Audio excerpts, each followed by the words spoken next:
کامیاب طالب علم عالم بننے کے لیے یہ بھی بہت ضروری ہوتا ہے کہ اس کے پیچھے اس کی اماں اور والد ان کی دعائیں ہوں، ان کے جذبات ہوں، ان کے یہ بہت ضروری ہوتا ہے۔ اور جو والدین اپنے بچوں کو دینی مدارس میں لائے، داخل کروایا، چلے گئے، کوئی دعا نہیں ہے اور انہوں نے خود اپنے بچوں کے لیے کوئی منزل جو ہے وہ متعین نہیں کی ہوئی، تو ان کے بچے اکثر جو ہے وہ ضائع ہو جاتے ہیں۔ یہ بڑا ضروری ہے۔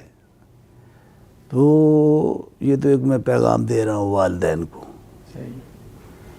اور یہ بہت یعنی آپ جو جتنے بھی آپ بڑے علماء تاریخ میں دیکھیں گے نا، ان کے پیچھے ان کے والدین کے جذبات اور دعائیں آپ کو ضرور کار فرما نظر آئیں گے۔